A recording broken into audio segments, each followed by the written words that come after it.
can employers lay off employees who choose not to get COVID vaccine? A COVID vaccine doesn't even exist yet, but the mainstream media is full of stories about whether it is legal for employers to fire employees who refuse to take it. To me, this is not even a discussion we should have. For any employer, firing someone for choosing not to be vaccinated will be fundamentally anti-American and morally condemned. Unfortunately, mainstream media don't see things that way, and they interview many legal experts who assure employers that it is perfectly legal to fire people who do not want to be vaccinated.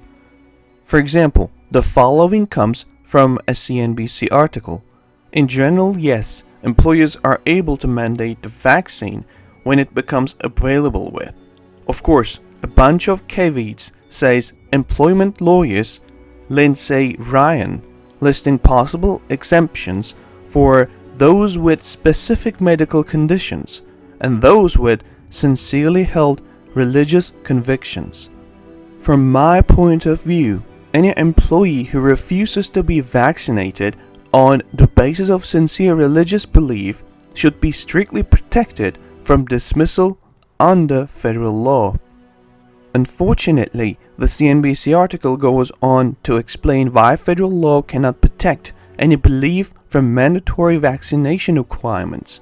Ryan emphasizes that state laws regulating what constitutes reasonable accommodations for religious groups vary significantly, but that under federal law, employers don't have to grant a religious accommodations if doing so would result in more than a de minimis cost to the operation of the business. De minimis is Latin for of minimum importance and is used in law to refer to a total so small that it is not even recognized. Given how significantly the pandemic has impacted businesses, Ryan says this is a pretty low standard, meaning many employers will likely to have legal ground to require vaccination. In other words, under federal law, there is almost no protection for workers who wish to refuse the COVID vaccine. Other major news sources publish similar stories. This excerpt comes from a piece published by Reuters. Gostin and 5 other health law experts said private companies in the United States have broad liberties to set health and safety standards, which would allow them to mandate vaccinations as a condition of employment with some exceptions, almost as if there was a coordinated effort for employers across the country to realize that they could grant such powers. A little over a decade ago, the U.S. Occupational Safety and Health Administration decided that employers could enforce vaccinations during the swine flu epidemic. But of course, this crisis subsided pretty quickly, and very few employers actually went in that direction. But now it seems that COVID-19 will be with us for a long time, and some employers have already decided to make vaccines mandatory for all employees. Just a few months into the coronavirus pandemic, Holly Smith had already made up her mind. She was not going to reopen her restaurant to dinners until there was a vaccine. She just didn't think it was safe. When she shared the decision with her staff, they asked, would the vaccine be mandatory? Yes, she said, it would be. I'm not going to open until I can indeed be sure that everyone on my staff is vaccinated, says Smith, chef and owner of Cafe Juanita in Kirkland, Wash. The immediate people on the team, you've got to take care of them. If you don't take care of them, they cannot help you to take care of business. If some of your employees don't want to get vaccinated, they will hit the brakes. And as I have detailed over and over in recent weeks, finding another job in this economy is not easy. The good news is that most employers will likely hesitate to require vaccines due to the potential for their employees to push back. According to a recent Gallup poll, 42% of all Americans do not plan to get the COVID-19 vaccine. Americans' willingness to be vaccinated against COVID-19 rebounded a bit in October, as seen in Gallup polling conducted before Pfizer, BioNTech, and Moderna made promising announcements about the likely effectiveness of their coronavirus vaccines.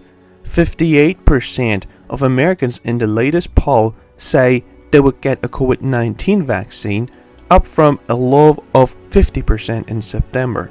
It is estimated that 328 million people currently live in the United States, and 42% of 328 million are 137 million. If these 137 million people stand up for their God-given rights, we almost certainly won't see common vaccination guidelines. But will they do it? We'll see. In the coming months, there will be a lot of public pressure to get vaccinated, and the CDC plans to aggressively promote vaccination campaigns. They even plan to distribute buttons or stickers so that the injected people can make this fact known to others. The Centers for Disease Control and Prevention is planning to offer healthcare providers a template they can use to print buttons or stickers that would advertise a person's vaccination status. The idea is that the button will be handed out to patients after they receive their vaccination shots. The effort is part of a toolkit that the CDC plans to provide healthcare systems to educate and promote vaccination, a CDC spokesperson told ABC News. Also, in the past few days, Barack Obama, George Bush, Bill Clinton, and Joe Biden have committed to getting vaccinated in front of everyone. President-elect Joe Biden said he would publicly take a vaccine when it's available to encourage the public to get vaccinated, joining 3 former presidents who recently pledged to do the same. Biden said he'll be happy to join former presidents Barack Obama, George Bush, and Bill Clinton in getting the vaccine in public to prove it is safe. For pharmaceutical companies, this may seem like quite a public relations flaw, but if any of them have any adverse reactions to the vaccine, it will quickly turn into a public relations nightmare. The truth, of course, is that no one knows what the long-term side effects of getting a COVID vaccine will be for society as a whole. As I discussed earlier, this whole new class of mRNA vaccines had never been tried before, and guinea pigs will be in the first place to get a COVID vaccine. Most of the idea, comment, information, and criticism containing in these videos have been created by Daily News Report. Before making any important investment decision, use the information contained in these videos as a starting point for conducting your own research. If you make any investment or legal decision, it is advised to consult an expert before making this decision.